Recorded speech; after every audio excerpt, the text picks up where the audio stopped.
The latest unrest in Turkey, a historical and political analysis.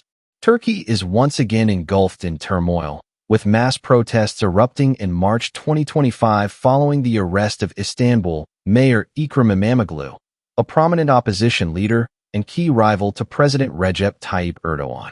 This unrest, the most significant since the 2013 Gezi Park protests, reflects deep-seated discontent with Erdogan's 23-year rule, marked by authoritarian consolidation and judicial manipulation.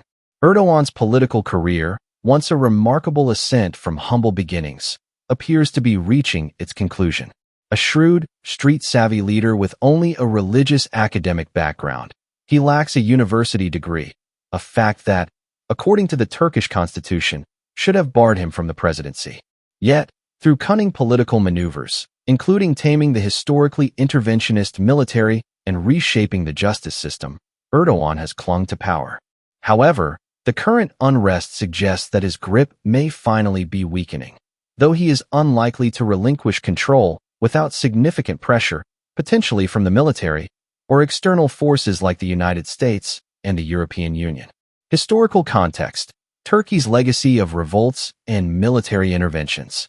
Turkey's modern history is punctuated by periods of unrest and military intervention, often in response to perceived threats to the secular, democratic order established by Mustafa Kemal Ataturk. The Turkish armed forces, long viewed as the guardians of Kemalism, have a storied tradition of stepping into politics. In 1960, the military staged a coup against the Democrat Party government amid economic stagnation and authoritarian tendencies, executing Prime Minister Adnan Menderes. The 1971 coup by memorandum forced the resignation of the government during a period of political violence, while the 1980 coup saw the military dissolve parliament and impose martial law to quell leftist-rightist clashes. In 1997, a postmodern coup pressured the Islamist Welfare Party out of power, reflecting the army's commitment to secularism. These interventions often followed widespread unrest, such as the 1970s student protests or the 1990s clashes over Kurdish rights, and typically resulted in the temporary suspension of civilian rule, with power eventually returned to elected leaders under military oversight. However, the failed 2016 coup attempt against Erdogan marked a turning point. Blaming the Gülen movement, Erdogan purged the military of over 10,000 personnel, including many generals, and replaced them with loyalists.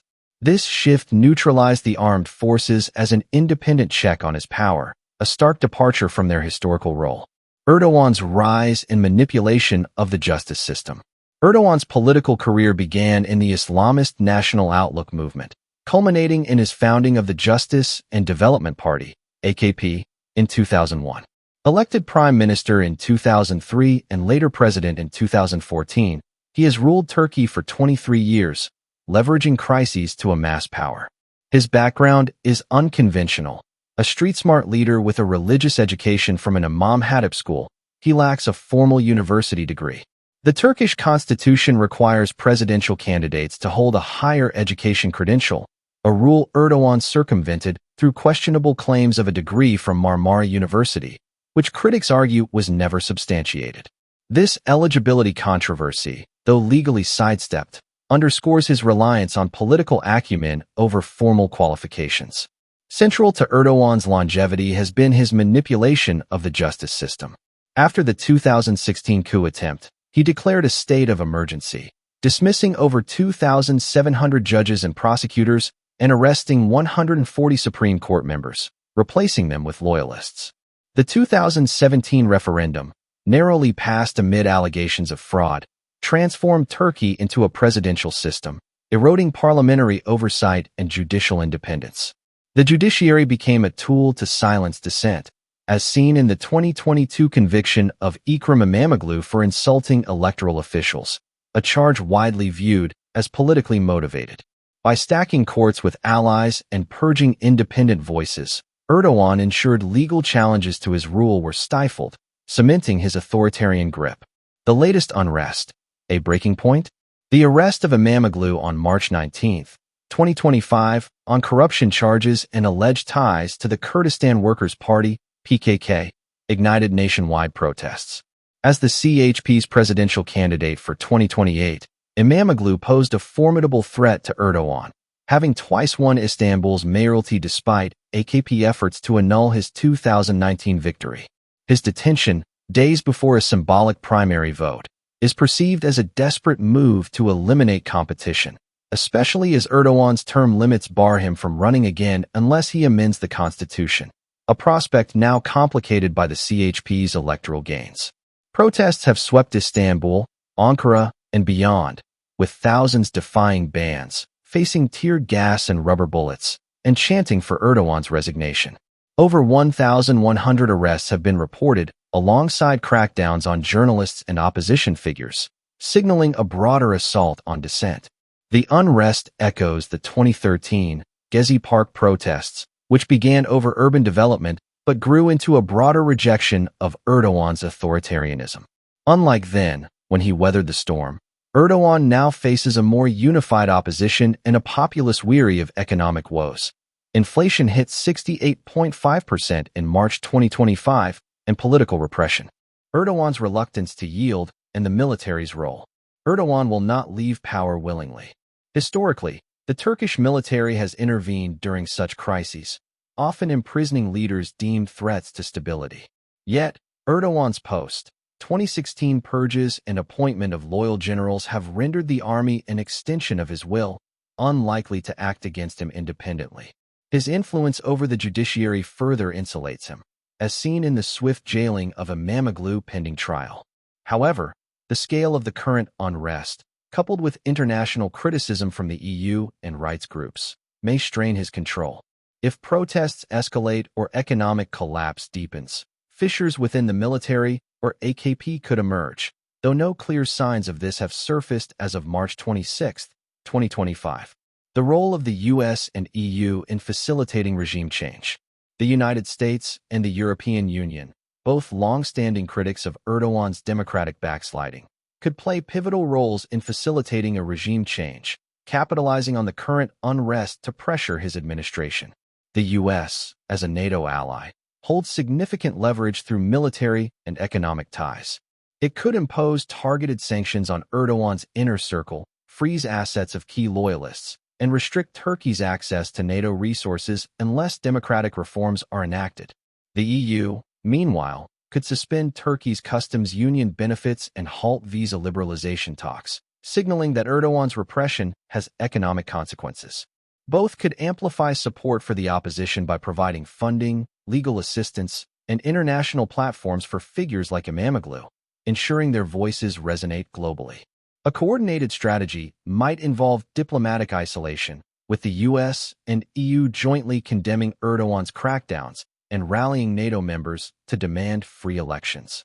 They could also back a transitional government framework, offering economic aid and security guarantees to incentivize a post-Erdogan Turkey to realign with democratic norms.